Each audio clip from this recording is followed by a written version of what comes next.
Good morning. Good morning. I continue to talk on this text. This morning I am going to talk on the first paragraph, of page 111, if you have the text.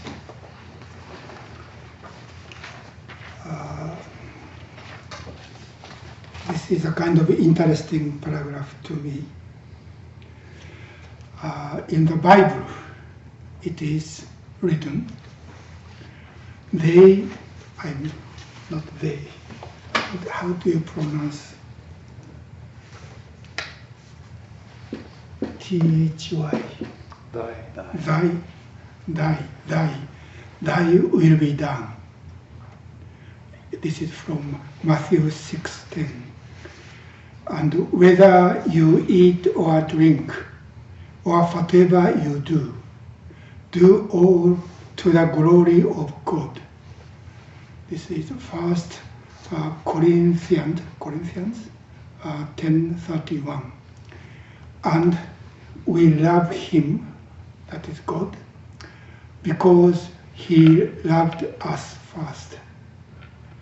He who loves God must also love his brother. This is 1 John 4:19 and 21. This basic Christian attitude toward the religious life is also the basic Buddhist attitude. Do you find the place? Page 111.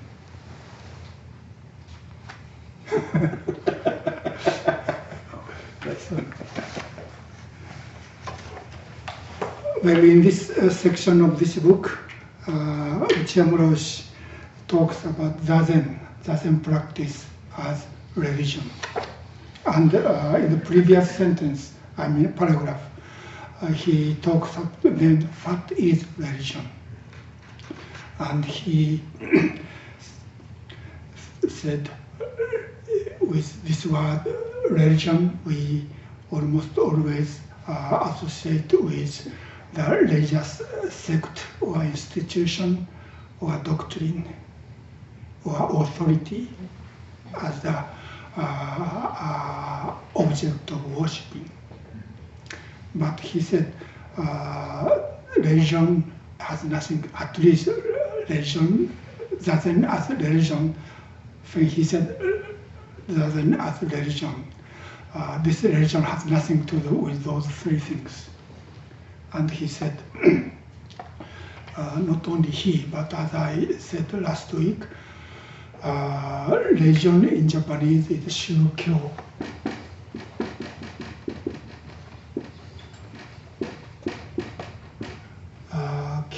And shu is truth or reality, and kyo is teaching.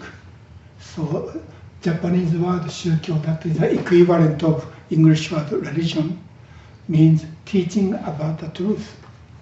And this is basically Buddhism. Shu is a truth or reality Buddha awakened to. And in Buddhism we call this Dharma. And this teaching is when Buddha stood up from sitting under the Bodhi tree, he walked to the deer park and started to teach. And first he taught 5 monks. And he taught about this Dharma to those people. In order to share what he discovered, he had to use words. So that is teaching. And this teaching is also called Dharma. But in the case of Buddha's teaching, because it's not only one, and in the history of Buddhism, there are many different people listen to the one same teaching, but their understanding might be different. And in the history, the difference becomes bigger and bigger. So that's why there are many different traditions in Buddhism and in many countries. So this Dharma can be plural, not only one. But all Dharma teachings is about this capital D Dharma, that is reality itself. That is what religion or shukyo means. And when in the 19th century, Japanese people need to translate English word religion, they adopted this word. So originally, or other shukyo means refer to Buddhism, and religion refer to Christianity. But both religion and shukyo now have much larger meaning, not only Buddhism or Christianity, but all kind of religious activity in any religions or any cultures or nations is called religion or shukyo. So now we don't really, how can I say, point what is religion in one word, because all different kind of activity in human world is called religion or shukyo. But when Okumura Roshi discuss about what doesn't as religion, he interprets this shukyo as its original meaning, that is Buddha's teaching about the truth or reality. And according to Buddhism, or according to Dogen, this practice of sitting meditation called shikantaza is expression of this shukyo teaching and the reality itself. And according to Buddhist teaching, reality or teaching about reality is expressed such as impermanence, egolessness or no self, and interdependent origination. That is an expression referred to this dharma, the nature of this dharma. And as when I explain those expressions about capital D dharma, I always draw the network of interdependent origination. This is Indra's net, in which everything is connected with everything as a knot of the thread within the net. So everything is connected each other. And without this relation with others, no one or nothing can exist. Actually, this each and every thing is as a knot of thread. There's no such independent things called a knot, but only the threads, the relation of threads are there. And depending upon what kind of thread are making this knot, the knot has different characteristics. And yet, all the knots can exist or is existing only within this relation with others. This is what no substantial self means. And also within time, there's no, there is connection, not only within the space, but within time, we have a connection or relations as a cause and result. And what we do here and now can be the cause of what is happening in the future. So throughout space and time, everything is connected with everything. And there's no such fixed entity called me or this or that thing. This is according to Buddhist teaching. This is the Dharma teachings based on Buddha's awakening to this reality of Dharma. And according to Dogen, our practice of Zazen is letting go of our individual small self by letting go of our thoughts coming or made up through our past experiences called karma. So each person or each thing at this moment as existing within this network, there's certain characteristics. Each one has different characteristics. And yet everything is reflect everything.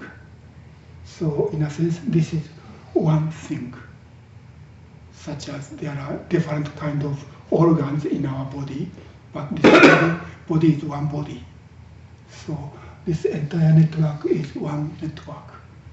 But within this, there are many different things coming and going and existing within space and time.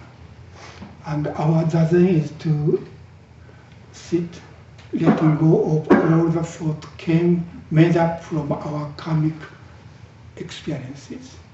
By letting go of our individual self-centered idea or thought, we kind of restore to the connection with all beings. In that sense, our zazen allows us to be really a part of this network. That is why Okumura Roshi called this teaching and this practice is religion or expression of shukyo. And at the end of the last sentence, he says, okay,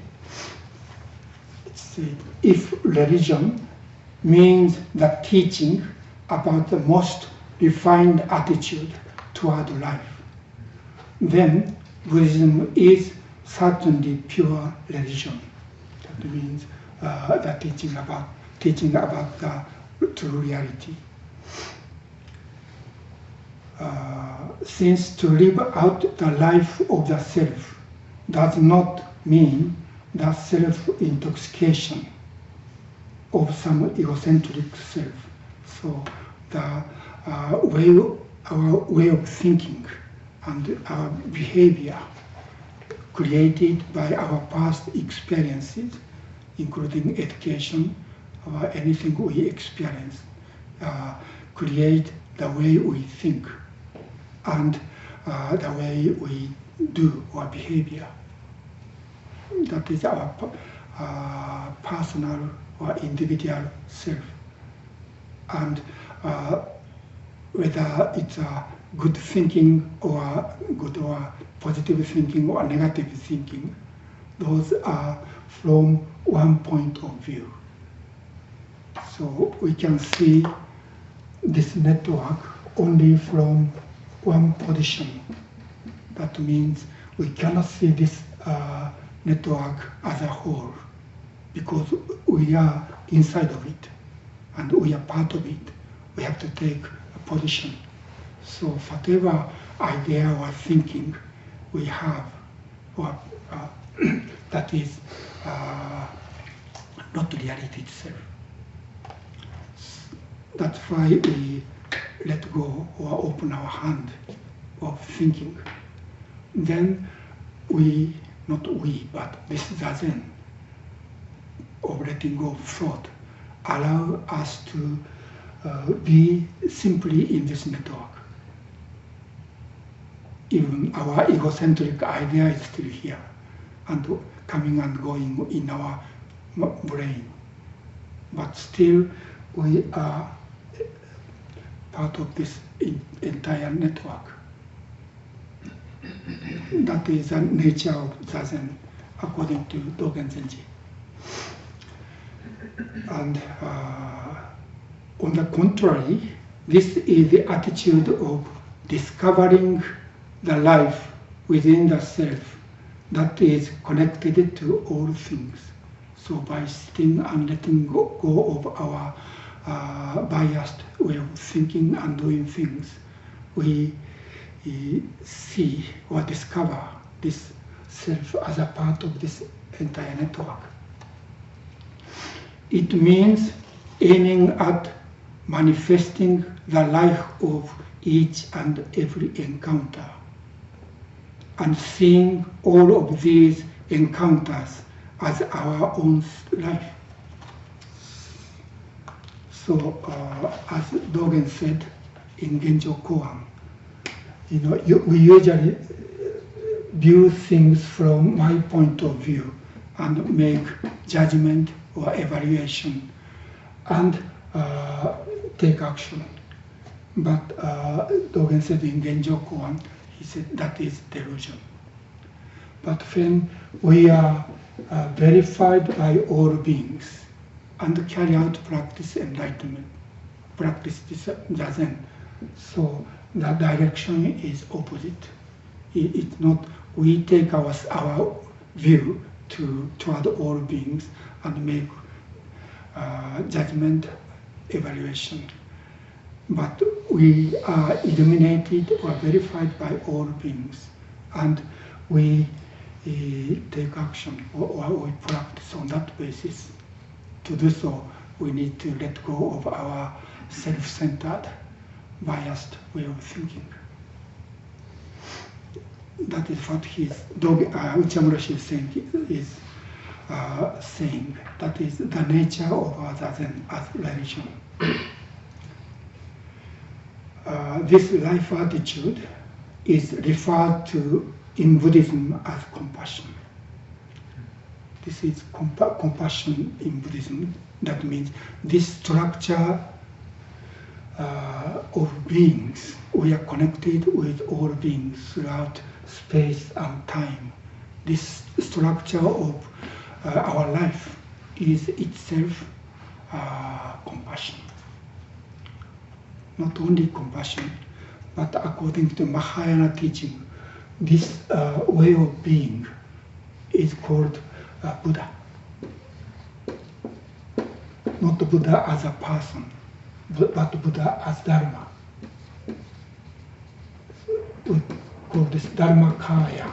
Kaya means body. So this entirety of interconnectedness is Dharmakaya Buddha. And we are part of it. That is what we discover, awaken within our Zazen. Without the relation and support from all beings, this ego-centered person cannot exist and also cannot be ego-centered. We can be ego-centered because of the support by all beings. That is what we found or discover in this Zazen practice. A person unable to find compassion toward others cannot be called a person of Zazen who has awakened to the reality of the life of the whole self. So our true self is not this tiny body and mind. That is a collection of 5 skandhas. And that there's no such individual self. This is only a collection of 5 skandhas. That is body and mind. But from this perspective, this entirety is the self, called in this translation, whole self, or sometimes Okumura Roshi called this universal self, self that is one or together with all beings. That is what our Zazen means as a religion or shukyo. So he said, in this meaning, our practice of Zazen is really a religion or shukyo. And what he's saying in this paragraph, by quoting some sentences from the Bible. He wants to say in the basic attitude or way of life based on Christian teaching is actually the same thing.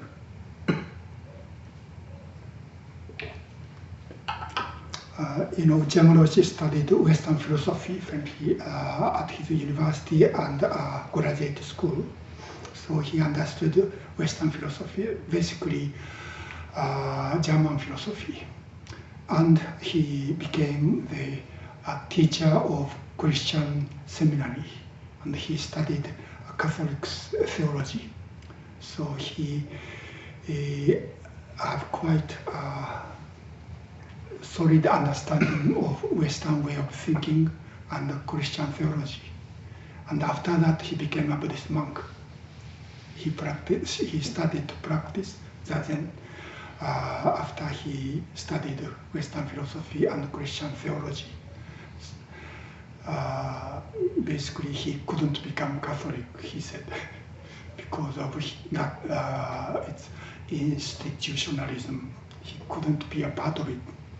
But even after he started to practice Zazen, he continued to read Bible. And for him, whether Christian theology or Buddhist philosophy, those are, how can I say, he studied those things basically to study the self.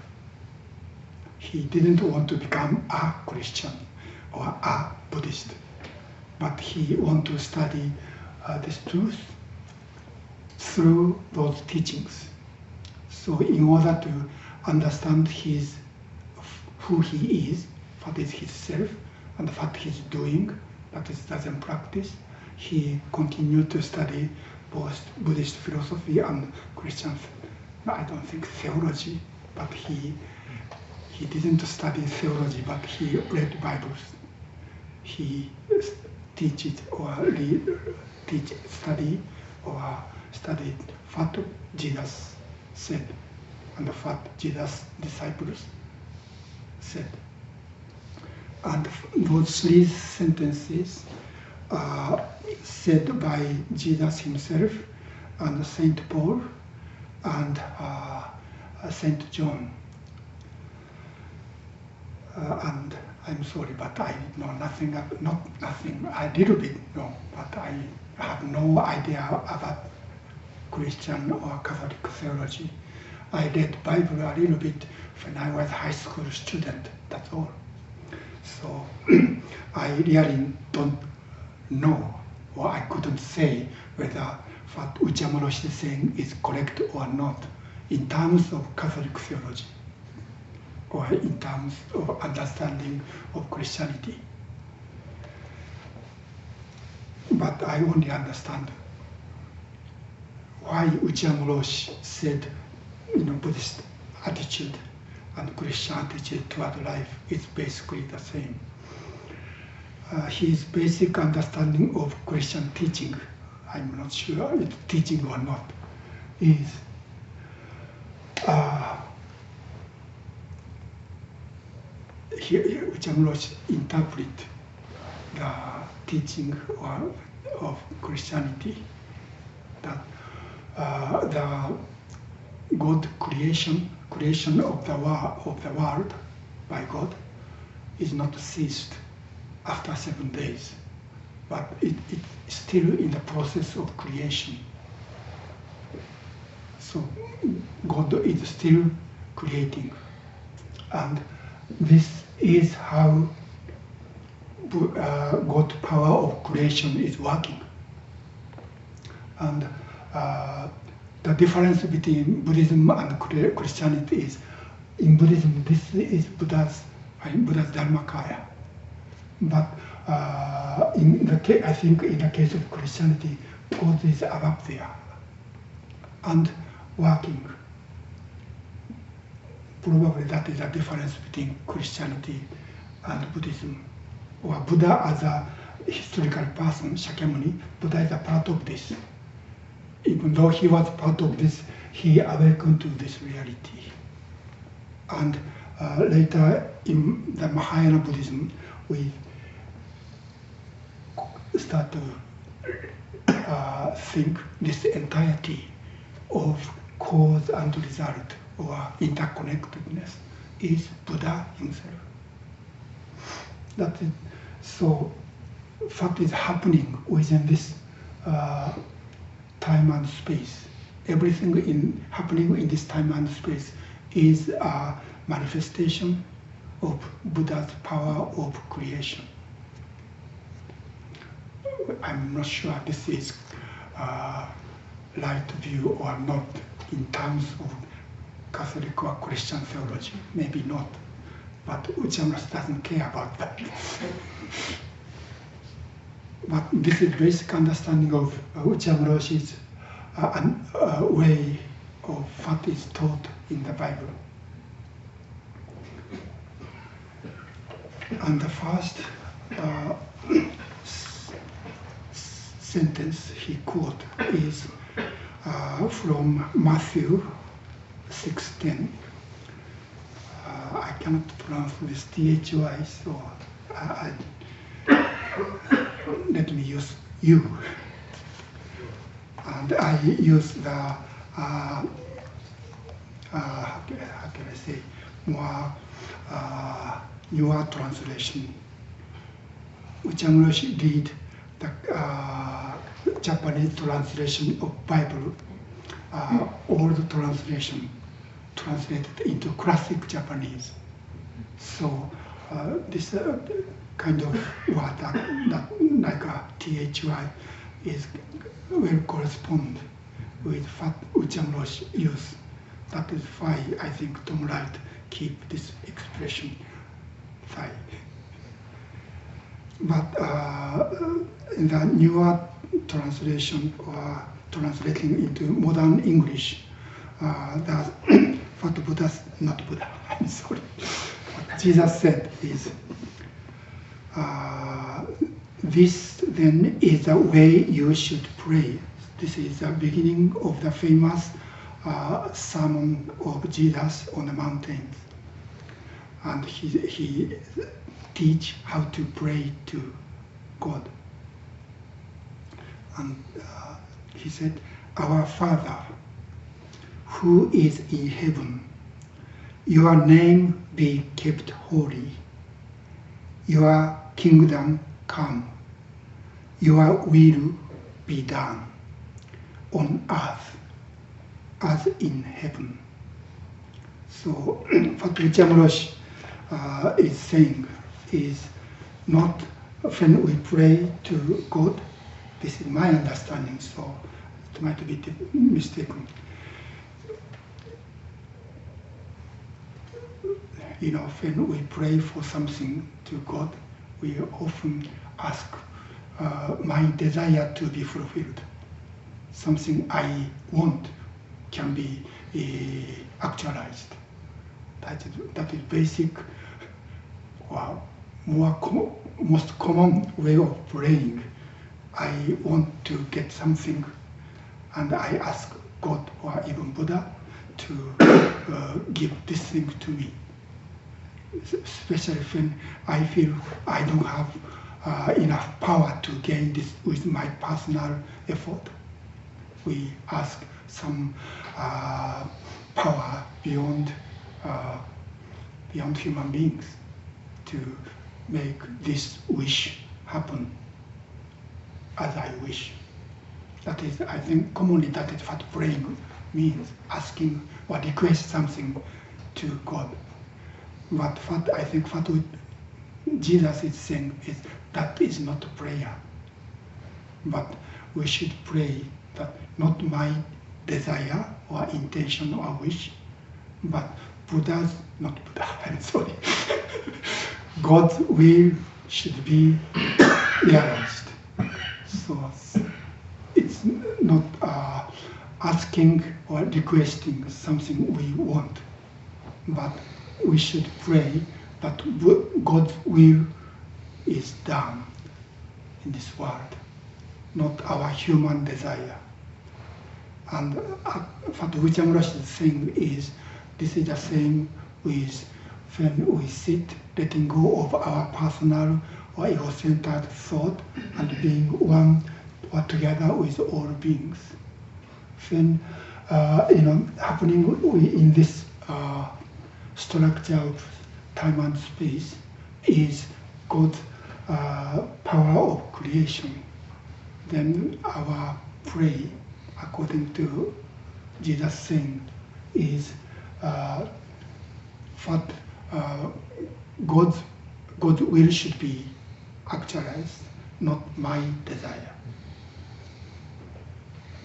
So Okumura Roshi is saying on that point, Buddhist teaching or practice as a bodhisattva to live together and work together with all beings.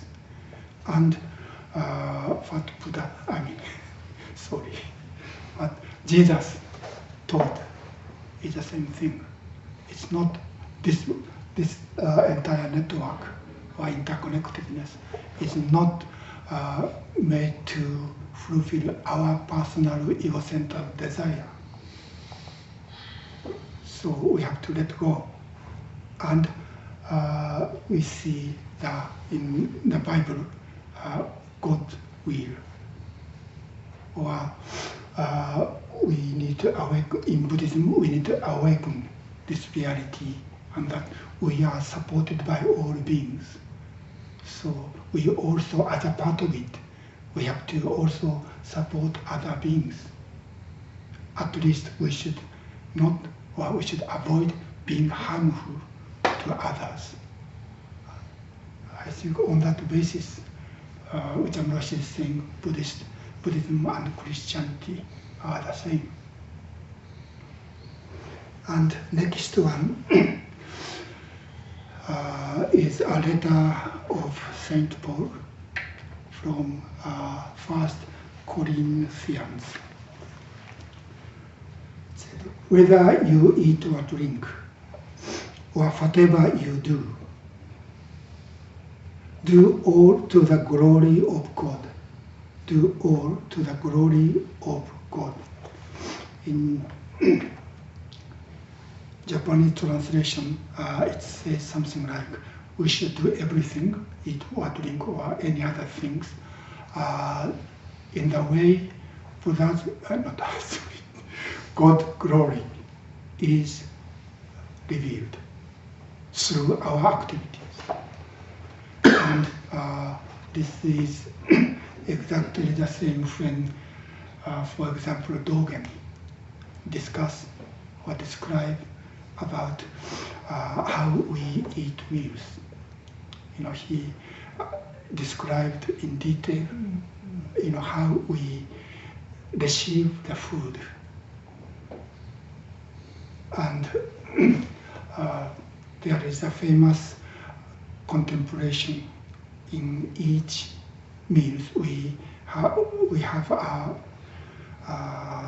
formal meals using bowls, oryoki bowls. First we have to chant called the 5 contemplations. The first one is we should see, contemplate how this food comes from. That means this food is a gift most closely from the cook, but cook received the food ingredient from the farmers or merchants, and the farmers grow those vegetables with the help of entire network. Without certain amount of humidity or sunlight or temperature, farmer cannot produce vegetables. And so farmers labor, and the people who carry the food ingredient to the marketplace without their labor, and vendors labor for prepare meals using fire and water and other things, we cannot receive this food. So, to first contemplation is how we are supported by all beings. And second is we should contemplate whether our virtue and practice is deserved to this gift. That means, are we living in the meaningful way to receive this gift from all beings? This is the second contemplation. And the third, in order to make us, keep us worthy to receive this gift, we have to work to make our mind in a wholesome condition. To do so, we have to contemplate and try to be free from three poisonous mind. That is greed, anger or hatred, and ignorance.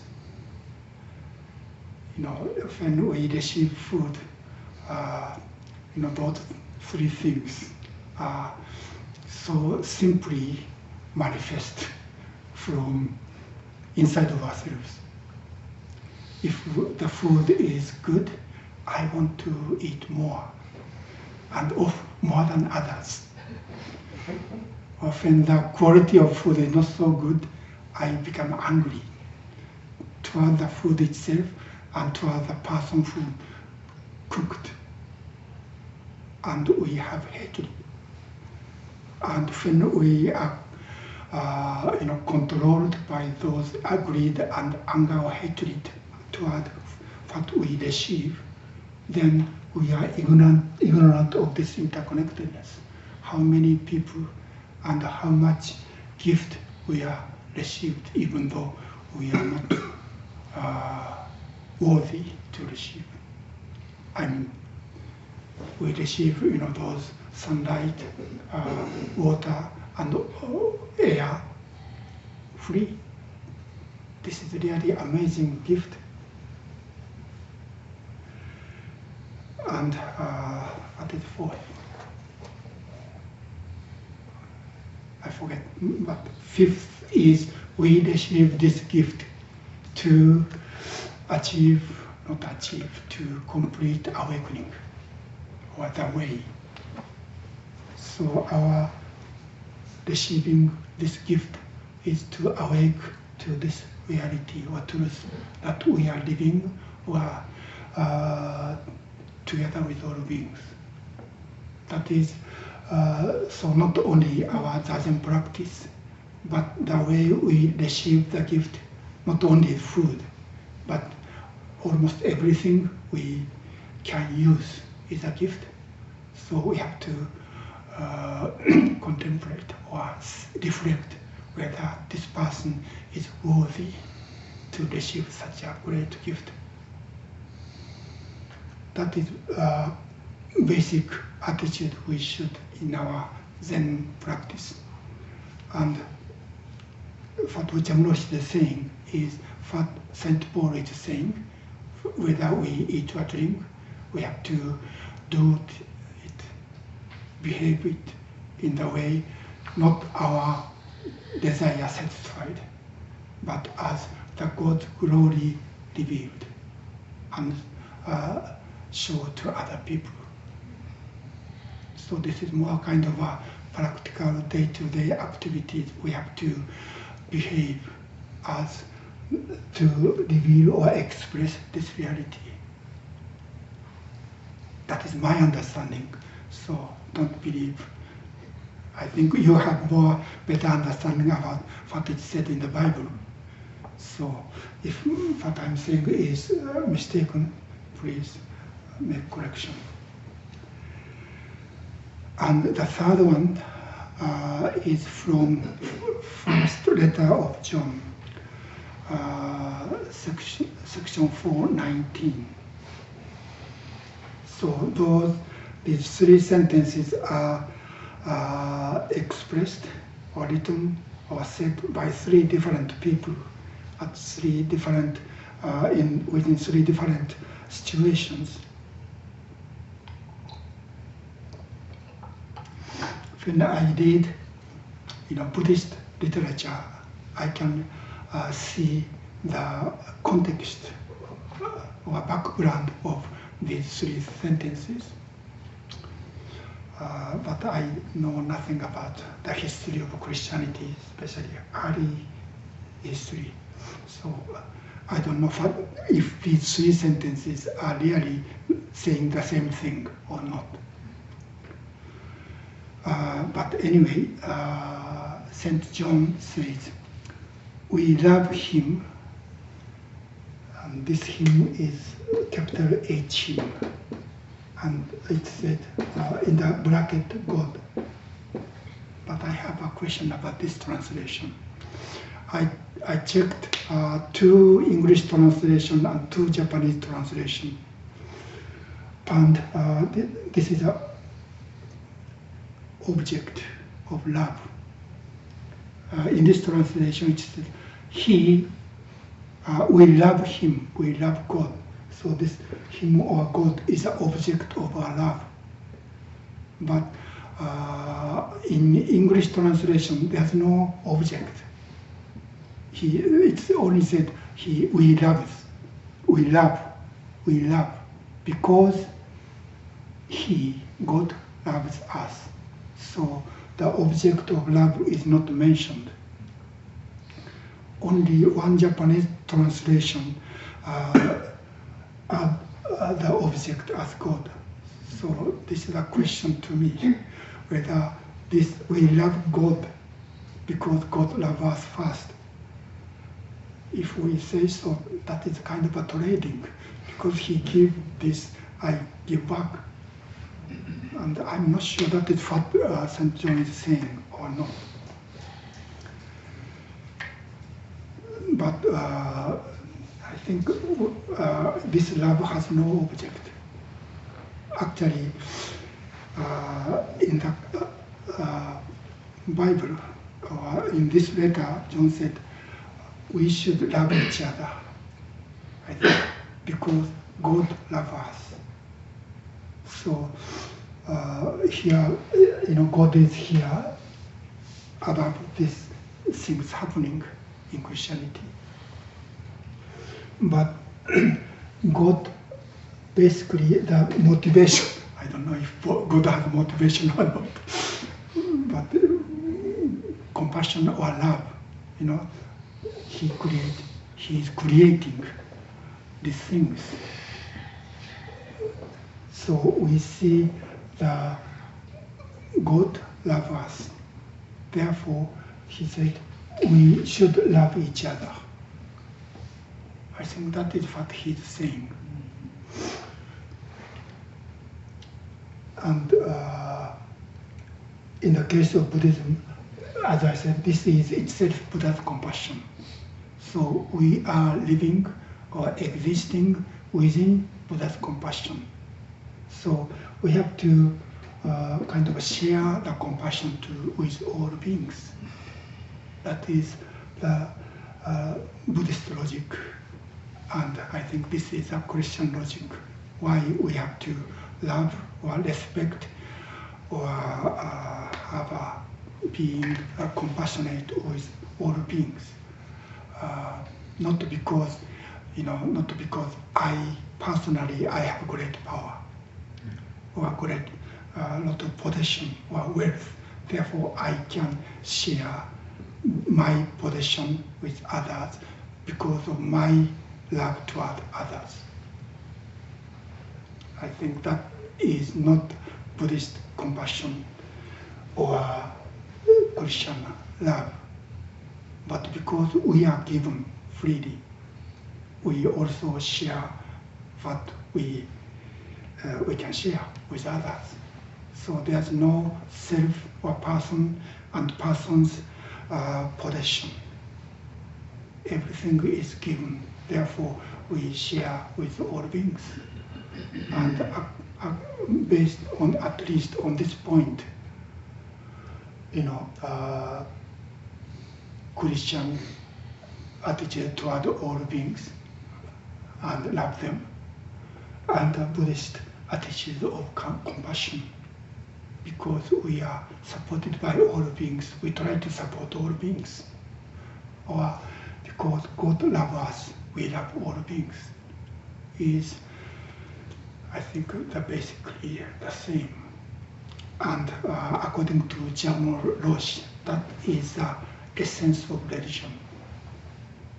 So for him, the institution or the doctrine or theology or authority we should worship is not essential point, but essential teaching of religion as shukyo, teaching and truth or reality is that we need to, in Buddhist term, we need to awaken to this reality or truth that we are living together with all beings. Or in Christian context, we should do good things, or we love other beings to express God's love. That is, so the logic is different, but the attitude, our attitude toward all beings are the same. And often, Okumura said, if certain religion that is really a true religion, it's not a pagan or a superstition. Religion as a human spirituality is basically the same. And he was a famous origami master in origami, paper folding, and he called his style of origami as pure origami. He likes this word pure. I don't like this word pure so much, but he called his style of origami as pure origami. That means, now the origami is very popular, not only in Japan but in the West. Many people practice origami, and some people use scissors and glue making origami. But originally origami is folding without using anything else beside one piece of paper. And he wanted to keep this, origami should be made from one piece of paper, nothing else. And he said, our life, human life, is like one piece of paper.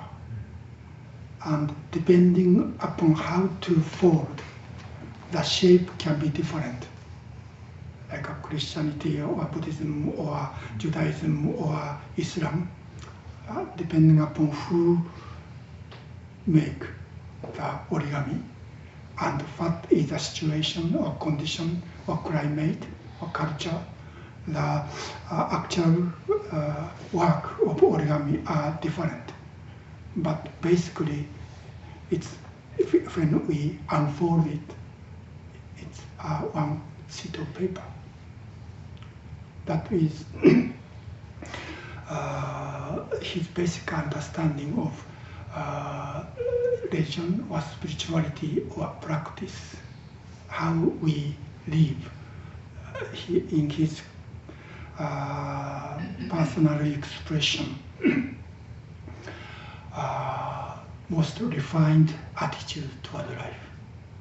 As a most refined attitude toward life,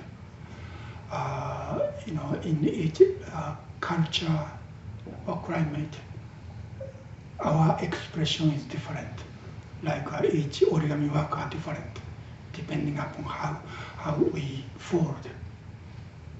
But his basic kind of a belief is when we unfold each origami, then everything is same sheet of paper. That means how we, not only human beings, but we living beings on this planet are living together with all beings within this network of interdependent origination. Well, it's already 11:05. I think this is enough for me for today. Next few paragraphs, he quote more things from Bible. Is there any comments or question, please? Yeah, just a few minutes ago, and I think last Sunday you mentioned Uchiyama's notion of refinement. Mm-hmm. But I can't recall exactly how you explained. What did you mean by refinement? Okay. Defined what his word. Ascending.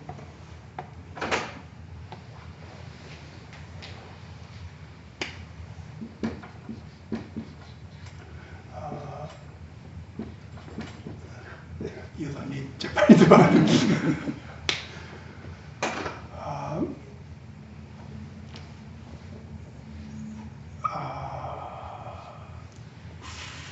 For example, when Tom Wright translate Okumura Roshi's commentary on Tenzo Kyokun, he translated this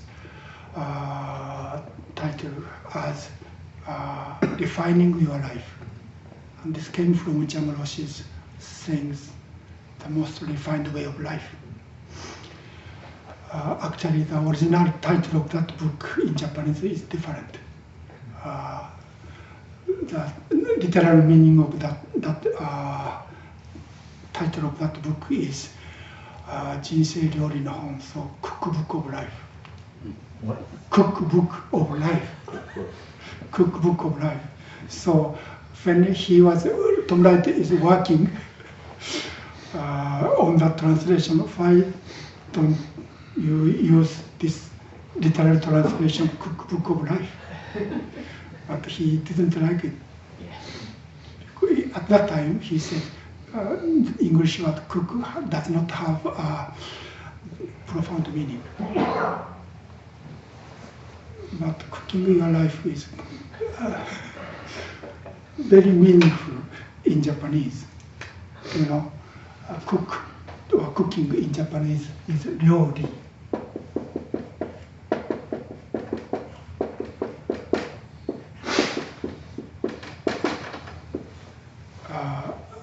This is really interesting expression. As a compound, you know, ryo means material, and ri is principle. Principle or the idea. That means to cook means to work with this ingredient or materials in the way most reasonable,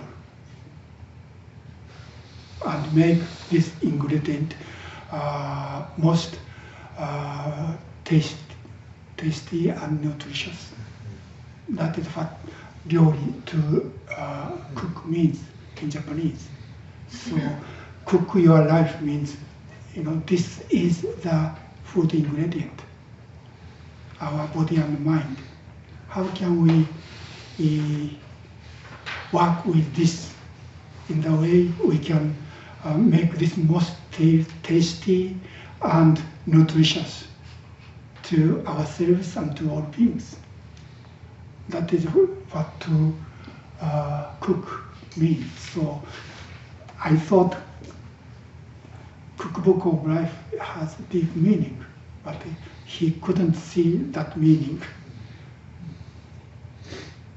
That's why he used this expression, defining your life. So define in, when Okumura Roshi used this expression, defined, most defined way of cooking our life. Defined means, you know, for example, in Tenzo Kyokun, Dogen says, in the ancient times, not ancient time, even until recently, when I was a training monk in Japan. For example, the rice has a lot of not edible things like tiny stones or other plants. So first thing we have to do with when we cook rice is wash and take all those unedible things away. That is one of the process of refining, right? And in sometime in the history of Japan, we or Japanese people find to eat rice more kind of tasty way by refining the brown rice and make it into white rice. That is also refining. So that means to take things that is not edible or not tasty out and keep the tasty, wholesome, and nutritious part there. That means in our life, in Buddhist teaching, those three poisonous mind is something extra that makes our life not tasty. So take all those out and keep this nutritious, wholesome part of our life. I think that is what Ujjayi meant when he used this expression, defining your life, or our practice is to develop or cultivate the most refined way of life. Thank you. Okay, anything else? Please. This is one of those talks that I wish we had a movie about it and you could stop it and I could ask questions. I think I could keep this for a month. Mm. I would like to start with the phrase, "Thy will be done." Mm. And then the second question that you posed after that was, does God have a motive? Mm. I want to take those two concepts and put them together with collective karma. Collective karma Collective, of all human beings. The consequence of all human beings' actions. Mm.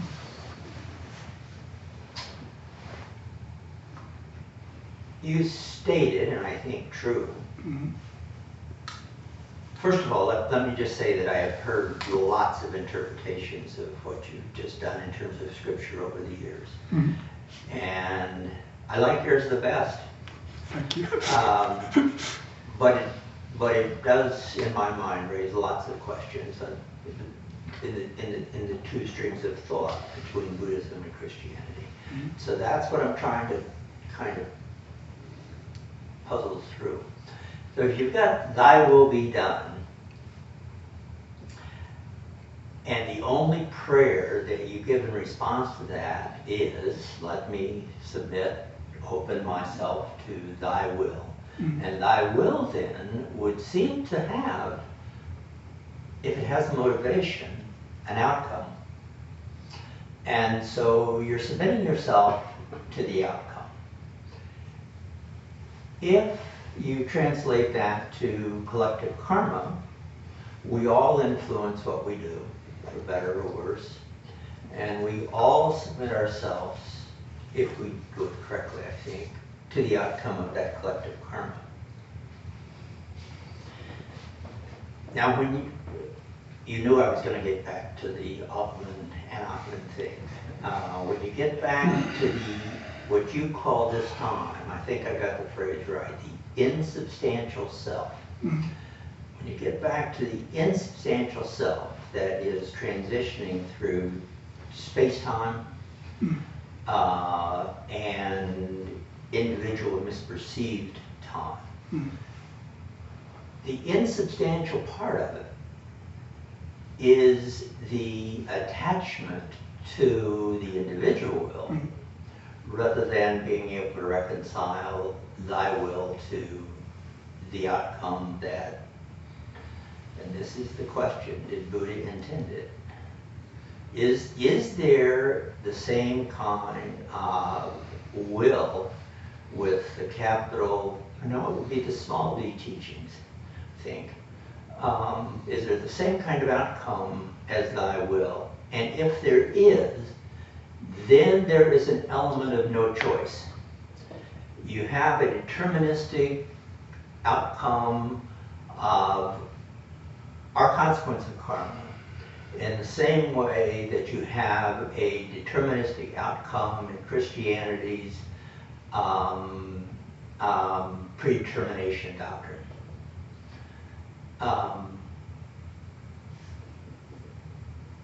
All of which leaves the individual virtually powerless to make an ultimate choice affecting the outcome, because you're swept along with the whole thing and you're just captured by it.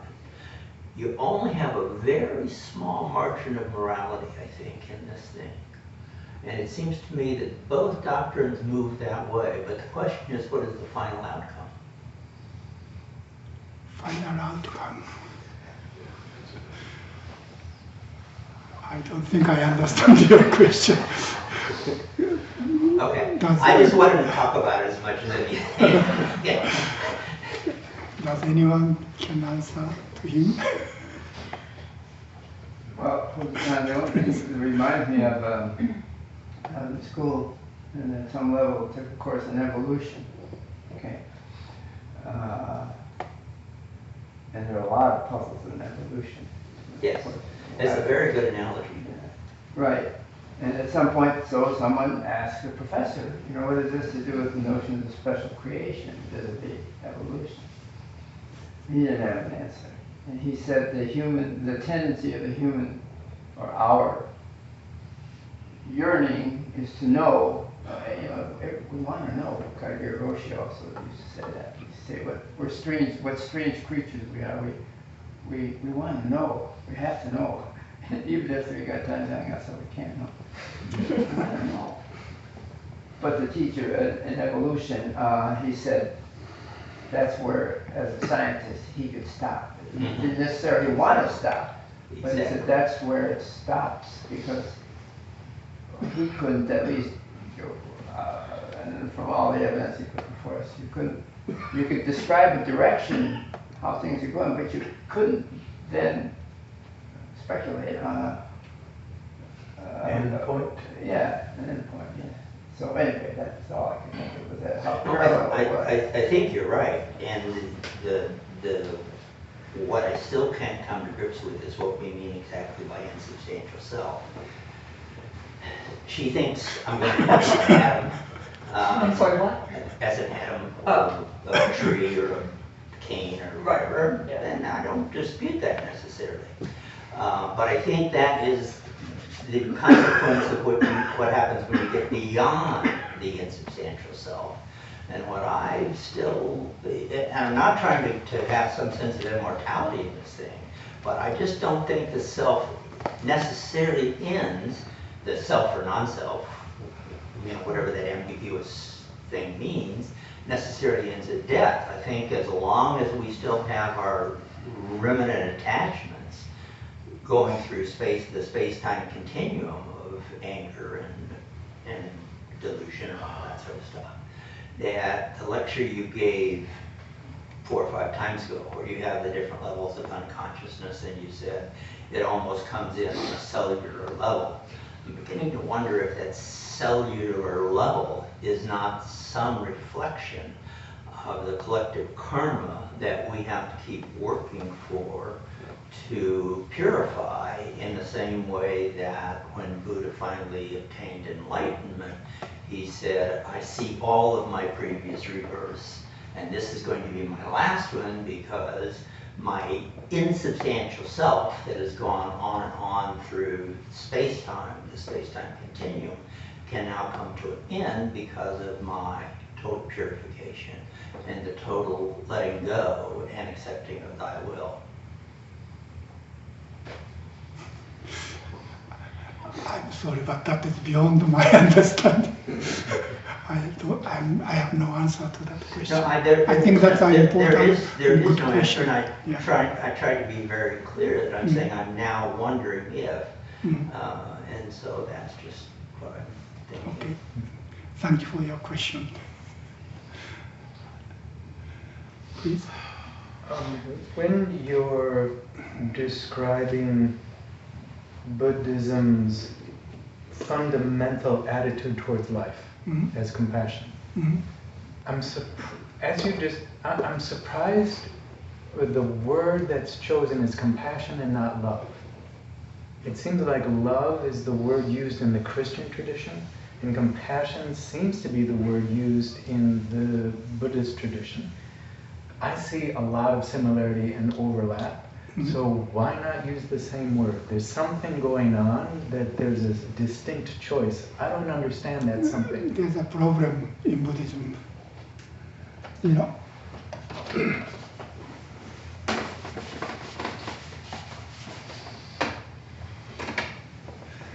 compassion is jihi in Japanese. I think Sanskrit or Pali is karuna. Ji and he, two words. And ji literally means toward someone who is weak or vulnerable to give help. And he literally means sadness. When someone in trouble, we feel sad. So this is a sympathy or empathy toward people in trouble. And G is to give something helpful, and he is to take the problem from that person. So there are in Buddhist term, compassion has two sides. And another word, love. In Japanese is ai.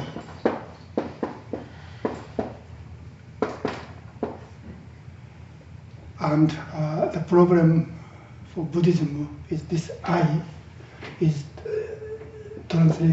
used as a translation of tanha. So we don't use I in Buddhism because this is negative. Of course, this is used in positive way. In common, not a Buddhist term, but a common Japanese. I love her means we use I. I love you is watashi wa anata o ai suru. But that kind of I and Buddha's compassion are different.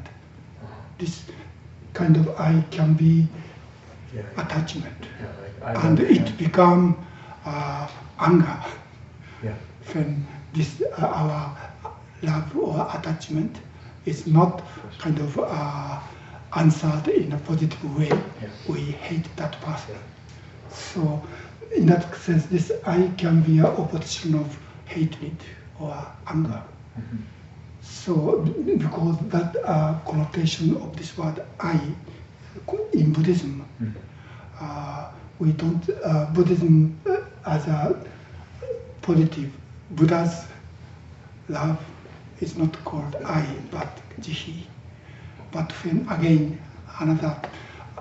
when Japanese people had make a Japanese English translation dictionary, when they translate English word love, either this is God love or human love, they use this word I.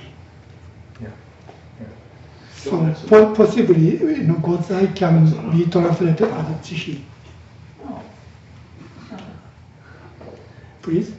The distinction you made between him and God in the lower right, I think is the same distinction that's being made between compassion and love, because what you got rid of was the object. So God love is love without attachment, right? But for us, attachment and love is the same thing. for human beings.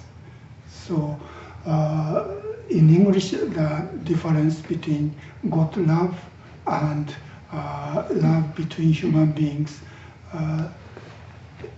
need to be kind of a distinction. I think that is the distinction between compassion and I, or jihi and I in Buddhism. The internet has a question. Samsara713 asks if you think that Buddha's enlightenment with all beings is similar to Jesus dying to save all of us. Say it again, please. Is Buddha's enlightenment with all being, like his understanding that we're all, part of the Buddha body, is it similar to how when Jesus died, he died for all of us, sort of saving all of us? I'm not sure how this is explained or understood in Christianity, but at least Okumura Roshi, and there is a Okumura Roshi's close friend who was a Catholic father. And the interesting thing is, Okumura Roshi studied Catholic theology before he became a Buddhist monk, but this person practiced Zen before he became Catholic priest. So they knew both each other, and they are close friends. And in Japan, there are a lot of dialogue between Buddhism and Christianity have been going on, and those people, because they are close, and actually they live close also in the same city. So sometimes they had a dialogue from Christianity and Buddhism. And according to their understanding, that is the same. But the meaning of Jesus' cross and resurrection, and actually Okumura Roshi said, in a sense, our sitting practice, our zazen, is to crucify ourselves and reborn as Buddha or Christ. So I don't know, this is really correct understanding or authentic understanding in Christianity or some kind of theology, but at least few people think so. Okay. Actually, we got another question. I'm not sure exactly what it means. He asked if you think that the New Year in the lunar calendar was changed in Japan. I